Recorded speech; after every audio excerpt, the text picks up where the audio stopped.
Neste sábado, a travessia entre São Sebastião e Ilhabela funcionou com capacidade reduzida devido ao mau tempo, mas neste momento não há fila. Ontem, o serviço ficou interrompido por quase 15 horas. Mais de 600 veículos ficaram à espera do retorno da operação por volta de 8h30 da noite. A Dersa levou mais de 3 horas para normalizar o fluxo de carros na travessia. Os repórteres Sandra Riva e Jefferson Ferreira contam agora um pouco do que foi o sofrimento de quem ficou horas na fila de espera. O painel informava. E para desespero do motorista, a espera ia ser mais longa. Não havia previsão do retorno da operação das balsas. Devido ao mau tempo, com ventos de até 70 quilômetros e mar agitado, o serviço ficou interrompido desde as 6 horas da manhã desta sexta-feira. E o resultado foi esse: filas de carros. O Felipe veio do Guarujá, litoral sul de São Paulo, para passar as férias em Ilhabela.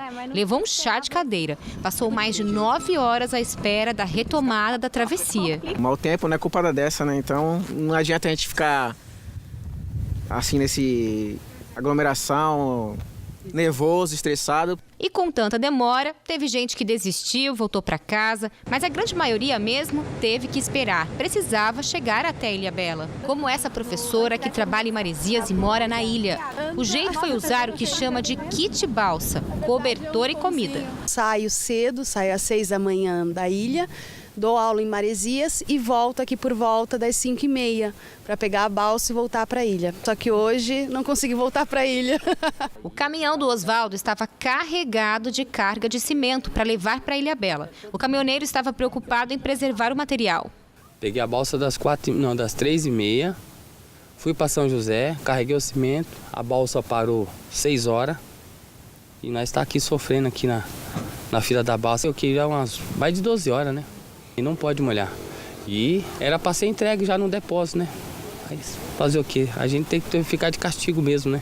Esse procedimento de interrupção da travessia de balsa aqui de São Sebastião para Ilhabela é feito pela Dersa e por medida de segurança. Só para a gente ter uma ideia, agora são 7h30 da noite e a velocidade registrada agora pela Dersa é de 48 km por hora do vento. Agora, está acima ainda do limite imposto pela Marinha, que é de 46 km por hora. E diante desse cenário, não tem jeito. Quem está aqui tem que aguardar. Do outro lado, na ilha, uma noiva estava à espera do futuro marido. Por enquanto, essa união estava mesmo separada pelo mau tempo. Noiva e convidados em São Sebastião e a noiva em Ilhabela. Desta vez, é a noiva quem vai ter que esperar pelo noivo, viu? Hoje já seria o início da festa, não é? As pessoas que chegam hoje já teríamos todo mundo junto, não é? Já bebendo, comendo umas coisas. No final das contas, o casamento vai acontecer, se Deus quiser. Vai acontecer, isso vai ser uma história que vai ficar, não é? O que aconteceu no dia anterior, os convidados ficaram separados, noiva de um lado, noivo do outro. Isso vai acontecer do mesmo jeito, sim. Bom, o casamento citado na reportagem aconteceu normalmente na tarde de hoje. Domingo ensolarado na região em Ufa. Os detalhes no mapa da previsão com informações da Somar Meteorologia.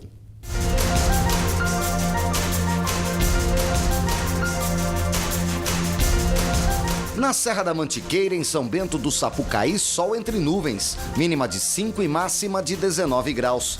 No Vale do Paraíba, São José dos Campos, Guaratinguetá e Queluz, tem máxima prevista de 24 graus.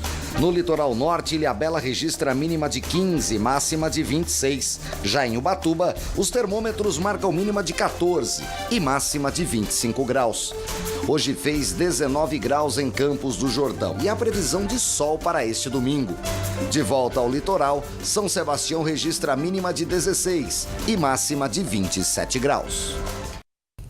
O colesterol em índices muito elevados é um perigo para a nossa saúde. Descontrolado, ele é um dos principais fatores de risco para doenças cardiovasculares.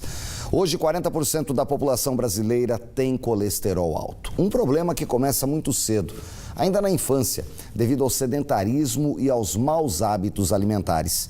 Na semana que vem, dia 8, é o Dia Nacional de Combate ao Colesterol. E este é o assunto da nossa entrevista de sábado. Só para a gente ter uma ideia sobre o problema, a Organização Mundial da Saúde aponta que 17,5 milhões de pessoas morrem todos os dias em decorrência das doenças cardiovasculares. Agora, o colesterol também tem uma participação aí nessas mortes, mas para a gente entender um pouquinho melhor, né, sobre o assunto, nesse Dia Mundial de Combate ao Colesterol, ao meu lado está a nutróloga Lenina Martioli. Obrigada pela participação no Band Cidade. Obrigada, eu tô aqui para responder as dúvidas. Doutora, então, para começar, explica pra gente, né, nesse Dia Mundial de Combate ao Colesterol, o que é realmente o colesterol, como que ele é formado dentro do nosso corpo e a principal função dele, né? O colesterol é uma molécula de gordura que ele é sintetizado 20% por absorção da alimentação e 80% que a gente chama de síntese endógena, que é feita dentro do organismo, né? Ele tem várias frações de colesterol que a gente chama, que são aqueles que o pessoal conhece como colesterol bom e colesterol ruim. O colesterol bom a gente chama o HDL, que é uma molécula mais pesada, e a fração ruim do colesterol é o LDL e o VLDL, que todos eles têm uma ligação com a doença cardiovascular, mas que englobam uma série de outras causas, não só o colesterol. Então é bacana a gente alertar que o colesterol é um número simplesmente ali que a gente tem que olhar o paciente para ver se aquele colesterol está colocando em risco realmente o paciente para uma doença cardiovascular. Doutora, explica uma questão pra gente. O colesterol, ele é sempre visto como o vilão da história, mas não é bem assim, né? É isso, ele é sempre colocado como vilão na história, só que ele tem sua importância porque todos os hormônios anabólicos que a gente produz, eles vêm do colesterol, então é progesterona, estradiol, testosterona, cortisol e uma série de outros hormônios têm como matéria-prima o colesterol, ou seja, ele é extremamente importante para o nosso equilíbrio endócrino. Com o excesso, ele pode comprometer a saúde vascular ali e dar alguma consequência de doença cardiovascular. Mas a gente tem que olhar, além de olhar aquele numerinho do colesterol, a gente tem que olhar o paciente. Esse paciente é obeso, ele é fumante, ele é sedentário, ele tem diabetes, ele tem pressão alta. E isso tudo compromete a saúde do paciente e faz com que o colesterol realmente prejudique. Mas nem sempre é assim. Então a gente tem que sempre olhar primeiro o paciente, não só o numerinho do colesterol ali. Muito bem, então explica pra gente agora, doutora, quais são as doenças que estão relacionadas com o colesterol aí no cotidiano das pessoas. O colesterol, por ser uma molécula de gordura, quando ele está em excesso e quando o paciente tem condições que favoreçam isso, essa gordura pode ser depositada dentro do vaso sanguíneo. E aí ela entope esse vaso sanguíneo e aí dá aquela doença cardiovascular que a gente conhece como infarto, derrame, arteriosclerose e tudo isso. Só que o paciente ele precisa ter condições para que esse colesterol, essa gordura se deposite.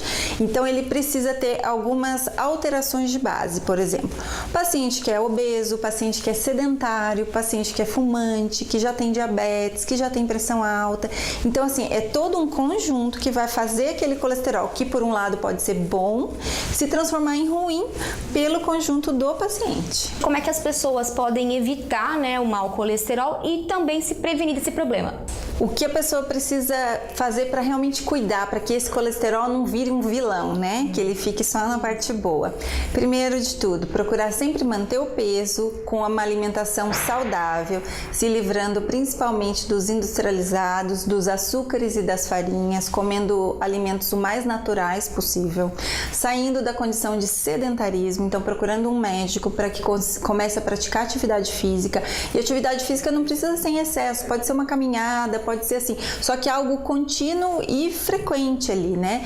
E diminuindo o estresse do dia a dia, fazendo com que a saúde fique o mais equilibrada possível. Não fume, se preocupe com outras doenças como diabetes e hipertensão, que precisam ser controlados. Quer dizer, tenha bons hábitos de vida para que esse colesterol não seja prejudicial e não leve a uma doença cardiovascular. Doutora, agora uma questão, né, que tem chamado bastante atenção da opinião pública é com relação à faixa etária, né, dos jovens. jovens, que estão sendo atingidos cada vez mais com o problema do mau colesterol, né? Por que esse problema atinge principalmente a parcela mais jovem da população, principalmente crianças? A gente tem visto ultimamente uma faixa etária muito cedo apresentando um colesterol muito alto.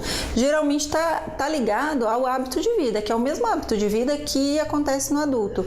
É aquela criança que vai ter uma chance maior de doença cardiovascular, não só pelo colesterol alto, mas porque está acima do peso, não pratica atividade física, é uma criança que geralmente fica dentro de casa, joga videogame, não tem assim aquela, vamos dizer assim, hábitos de vida realmente saudáveis. Então aí acaba manifestando na criança um perfil já adulto de pacientes sedentários e que tenham maus hábitos de alimentação. Doutora, muito obrigada então pela participação. A gente conversou com a médica nutróloga Lenina Mattioli, que falou aí nesse dia tão importante, né, doutora? Esse dia muito importante de combate ao colesterol, que é um dia para a gente despertar a consciência pela qualidade de vida nas pessoas, né? Muito obrigada. Tá certo, a gente que agradece. Voltamos aos estúdios do Band Cidade. E depois do intervalo, na luta contra a dengue, escolas municipais de Taubaté reforçam a campanha de combate ao Aedes aegypti. E ainda, se você não escolheu o seu destino para hoje à noite, a gente ajuda, hein? Confira as dicas da nossa agenda cultural no próximo bloco, aqui do Band Cidade. Voltamos em instantes, agora 7h11.